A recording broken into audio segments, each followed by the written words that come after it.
بسم اللہ الرحمن الرحیم۔ شروع اللہ پاک کے ببرکت نام سے جو دلوں کا حال بخوبی جانتا ہے۔ السلام علیکم لسنرز، آپ سب کیسے ہیں؟ جو دوست اس چینل پر نئے آئے ہیں وہ برائے مہربانی چینل سبسکرائب کر کے بیل نوٹیفیکیشن آن کر دیں تاکہ نئی آنے والی ویڈیوز آپ کو سب سے پہلے مل جائے۔ پیارے لسنرز، آج میں آپ کے لیے لائی ہوں امبر ناگماریہ سیریز کی 15ویں قسط بدروحوں کا مسکن کا پہلا حصہ پیش خدمت کرنے جا رہی ہوں۔ تو لسنرز چلے چلتے ہیں کہانی کی طرف۔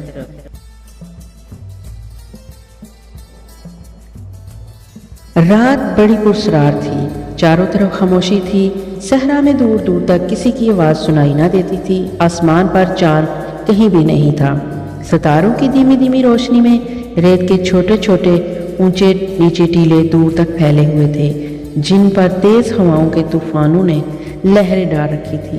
ناگ اور امبر دونوں آنکھیں کھولے دور راہت کی مہکی مہکی طریقی میں یہ دیکھنے کی کوشش کر رہے تھے کہ شیر کے آگے لاش پڑی ہے یا وہ کوئی اور شے ہے جس پر شیر جھکا ہوا ہے۔ ناگ امبر سے کہہ چکا تھا کہ اسے کسی انسان کی لاش معلوم ہوتی ہے۔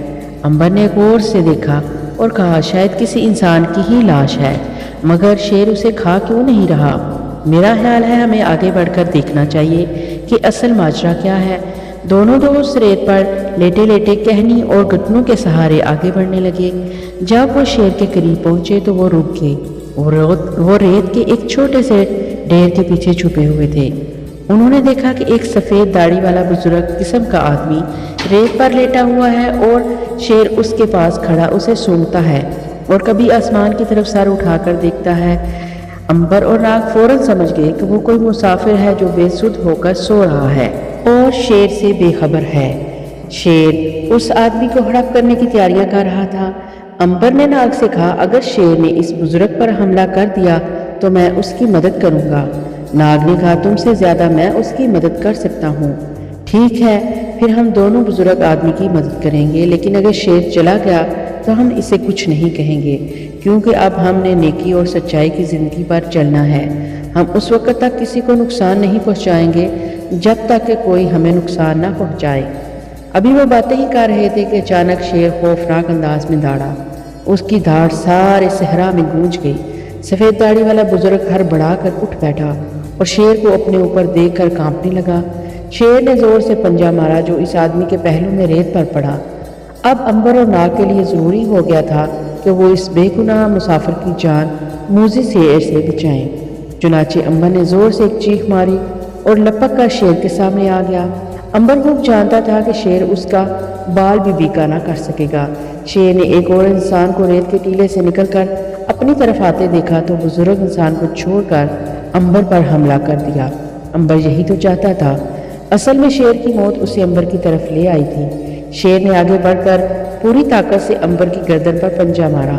شیر کے پنجے میں اتنی طاقت ہوتی ہے کہ اگر وہ بھینسے کی گردن پر مارے تو اس کے 2 ٹکڑے کر کے رکھ دے، مگر امبر کی گردن پر شیر کا پنجہ پڑا تو شیر کو یوں لگا جیسے اس نے کسی لوہے کی دیوار پر پنجہ مار دیا ہو۔ شیر کا پنجہ سن ہو کے رہ گیا۔ اس نے دوسرا پنجہ امبر کے سر پر مارا تو وہ دوسرا پنجہ بھی زخمی ہو کر سن ہو گیا۔ اب امبر کے حملہ کرنے کی باری تھی۔ اس نے شیر کی دم پکڑ کر اپنی طرف اس زور سے کھینچی کہ وہ شیر کے جسم سے الگ ہو گئی۔ شیر زور سے داڑا اور اس نے اپنا پورا منہ کھول کر امبر کو ہڑپ کرنے کی کوشش کی۔ امبر فوراً ایک طرف ہٹ گیا۔ اتنے میں ناگ بھی وہاں پہنچ گیا۔ اس کی کمر میں خنجر بندھا ہوا تھا۔ اس نے پیچھے سے آ کر بڑی زور سے خنجر شیر کے پیٹ میں گھونپ دیا۔ شیر نے پیچھے مڑ کر دیکھا ہی تھا کہ امبر نے دونوں ہاتھوں کا ایک مکہ بنا کر پوری قوت کے ساتھ شیر کی کمر پر دے مارا۔ شیر کی ریڑھ کی ہڈی ٹوٹ گئی اور وہ ریت پر گر پڑا۔ اس کا نچلا دھڑ پتھر ہو چکا تھا۔ اگلے دھڑ سے جان نکل رہی تھی۔ وہ زمین پر پڑے پڑے دھاڑنے اور ہاتھ مارنے لگا۔ وہ بزرگ انسان اٹھ کر پرے ہٹ کر کھڑا تھا۔ جب شیر ختم ہو گیا تو اس نے امبر اور ناگ کا شکریہ ادا کرتے ہوئے کہا میرے نوجوان دوستوں، میں کس زبان سے تمہارا شکریہ ادا کروں؟ تم نے ہمت کر کے مجھ بوڑھے کی جان بچائی۔ اگر تم میری مدد کو نہ پہنچتے تو یہ شیر مجھے کھا گیا ہوتا اور میری بیٹی ماریا رو رو کر اپنے باپ کی غم میں جان دے دیتی۔ امبر نے کہا بابا، یہ ہمارا انسانی فرض تھا کہ ہم آپ کی مدد کرتے، مگر یہ بتائیں کہ آپ اتنے بے فکر ہو کر کیوں سو رہے تھے؟